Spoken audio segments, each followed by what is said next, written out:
सुप्रभात। सो ही गुरु नित बंदी, यह हमारी आज की आध्यात्मिक चर्चा का विषय। सो ही गुरु नित बंदी। गुरु शब्द का अर्थ है ज्ञान या प्रकाश देने वाला।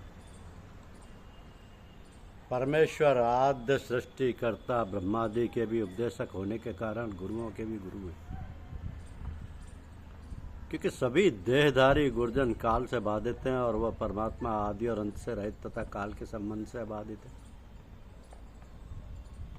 आदि काल से हर शिक्षा विद्या का कोई ना कोई गुरु या शिक्षक होता आ रहा है।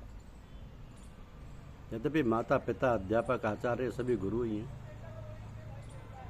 अथवा जिनसे मनुष्य को शिक्षा प्रकाश मिलता है या जिनसे हमारा जन्म हुआ है और जो आयु अथवा विद्या में भी हमसे बड़े हों, ऐसे माता पिता अथवा आचार्य गुरुवत यानी गुरु की तरह अभिवादन या सम्मान देने के योग्य होते हैं।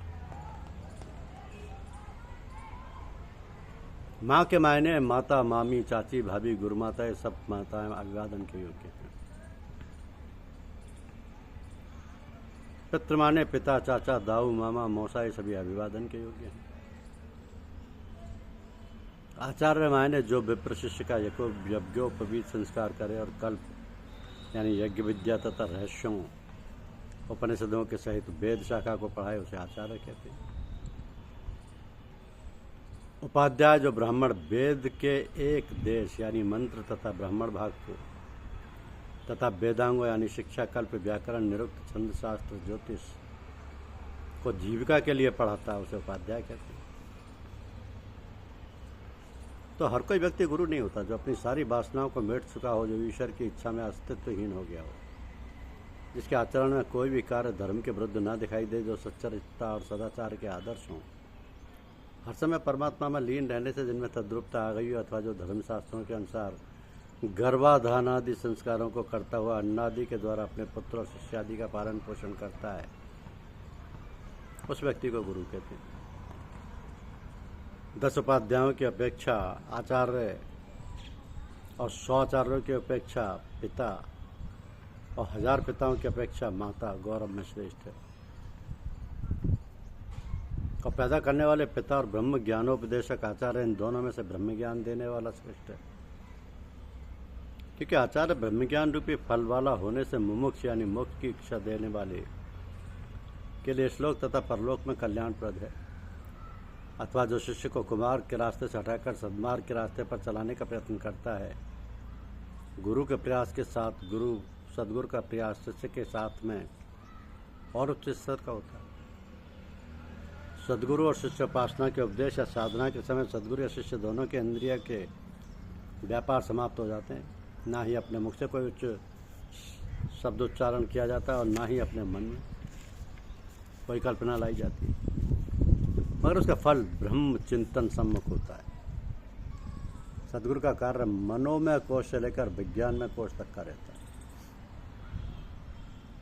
समर्थ सद्गुरु, इनमें सभी प्रकार की भक्ति, योग, ज्ञान रूपी सामर्थ्य होती है, जिसके द्वारा साधक को अपने परम ध्येय तक पहुंचा देते हैं। इनका सभी शक्तियों पर अधिकार होता है, जिसके द्वारा ये अधिकारी और अनाधिकारी किसी को खाली नहीं छोड़ते हैं, ये स्वभावतः सबका अपराध करते हैं। तो यहाँ पर सद्गुरुजनों के प्रभाव और आध्यात्मिक शक्ति की बात है।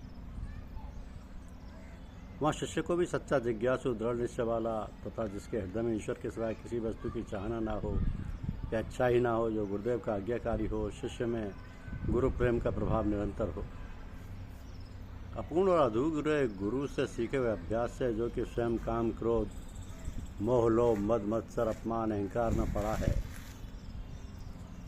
ऐसे गुरु का प्रभाव देर तक नहीं रहता और उनकी संगति और शक्तिपात के साथ तमाम वो दुर्गुण सूक्ष्म के साथ साधक में प्रवेश कर जाती हैं। और जो कोई थोड़ा बहुत अभ्यास होता भी है, वह उन बुराइयों या दोषों को ही उभारता है जो कि उन अपूर्ण गुरुजनों में है। परिणाम मनचाहा नहीं निकलता। जिसने आंतरिक योग साधन सद्गुरु से सही रूप में और विधि पूर्वक ना प्राप्त किया हो तथा चित्त की चंचलता और अज्ञान को ना हटा पाया, उस शिष्य की शिक्षा अपूर्णता की स्थिति में ही रहेगी। तो उसके द्वारा दी गई शिक्षा सच्चे जिज्ञासु का आध्यात्मिक विकास नहीं कर सकती। सत्संग, सतनाम और सदगुरु तीनों मिलकर ये आध्यात्मिक जिज्ञासु की इच्छा को पूर्ण कर सकते हैं। सदगुरुदेव में प्रेम पूर्वक श्रद्धा और विश्वास रखने से नित्य नया जीवन प्राप्त होता है। सदगुरुदेव अपनी आंतरिक और आत्मिक सूरतधार यानी तवज्जो से साधक के बहिर्मुखता और चंचल वृत्ति को अपनी असलाधार आत्मा की ओर लौटने, जमने और आनंद में लीन रहने में बराबर सहायता किया करते हैं। तो सदगुरुदेव की चित्तवृत्ति हमेशा परमानंद में लीन रहती है, इसलिए उनकी क्षणिक कृपा दृष्टि से ही साधक का हृदय आनंद से भर जाता है, जिससे साधक का आध्यात्मिक मार्ग प्रारंभ हो जाता है। इसलिए जो साधक जितने प्रेम और भक्ति तथा संयम से सदगुरुदेव का सत्संग किया करता है, उतना ही सदगुरुदेव का प्रेम और आध्यात्मिक सूरत उसकी ओर चलेगी, जिससे साधक की स्थिति में अंतर दिखाई देगा। सदगुरुदेव स्वयं जानते हैं कि कौन शिष्य कितना पानी, उसकी आध्यात्मिक स्थिति क्या है, उतना ही उसे प्रकाश देते रहते हैं। तो सदगुरुदेव के पास जाने से पहले श्रद्धा, विश्वास, आज्ञा पालन, सूचना, इन 4 चीज़ों की आवश्यकता है। श्रद्धा और विश्वास के आधार पर ही शिष्य में आध्यात्मिक उन्नति होती है। इसलिए निरंतर अपने सदगुरुदेव को अपने हृदय में बसाने की कोशिश करो। यही आध्यात्मिक विकास का मार्ग है।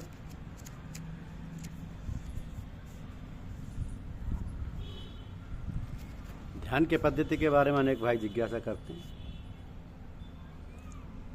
तो प्रातःकाल ब्रह्म मुहूर्त में जागकर सैया पर बैठे बैठे ही थोड़ी देर इष्ट का स्मरण करें। फिर शौच आदि से निवृत्त होकर स्नान करके एवं स्वच्छ वस्त्र पहनकर ध्यान के लिए जो स्थान निश्चित है वहाँ कुशासन या जूट का आसन बिछाकर उस पर ऊनी कंबल या आसन बिछाकर ध्यान के लिए बैठें। ध्यान स्थल को धूप या अगरबत्ती से सुवासित कर लें। आंतरिक ध्यान करने से पहले कोई प्रार्थना करके अपने मन को विचार शून्य कर लेना चाहिए। तत्पश्चात मनी मनी इष्ट का आह्वान कर उनको अपने सामने आसन देकर बिठाएं। उनकी सेवा सत्कार करके सोचते हैं कि ईष्टदेव के विराजमान होने से सारा वातावरण आनंद व प्रकाश हमारे हृदय में भी समा रहा है। तत्पश्चात ध्यान की जो विधि गुरुदेव द्वारा बताई गई वो प्रारंभ करें। ध्यान मनमानी विधि से ना करें, गुरुदेव द्वारा बताई गई विधि से ही करें। ध्यान के बीच में ये विचार कर लिया करें कि हे ईश्वर, मेरा लक्ष्य तू है और तेरी इच्छा अनुसार चलना, तू मुझे अपना सच्चा प्रेम और ज्ञान प्रदान कर।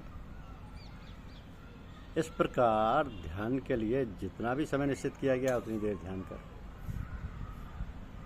ध्यान का समय कम या अधिक ना होने दें। इस प्रकार प्रतिदिन अभ्यास करते करते जब उतने समय तक स्थिर भाव से ध्यान होने लगे तब ध्यान का समय बढ़ा दिए। धीरे धीरे ध्यान का समय कम से कम 1 घंटा करते हैं।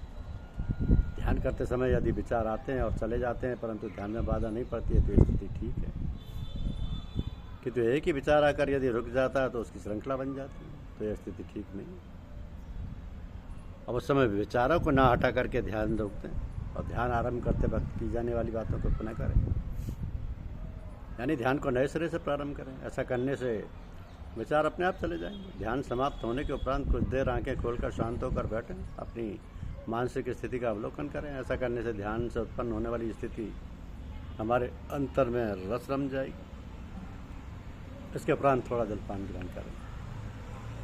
प्रातःकाल ध्यान का सर्वोत्तम समय 4 से 6 है,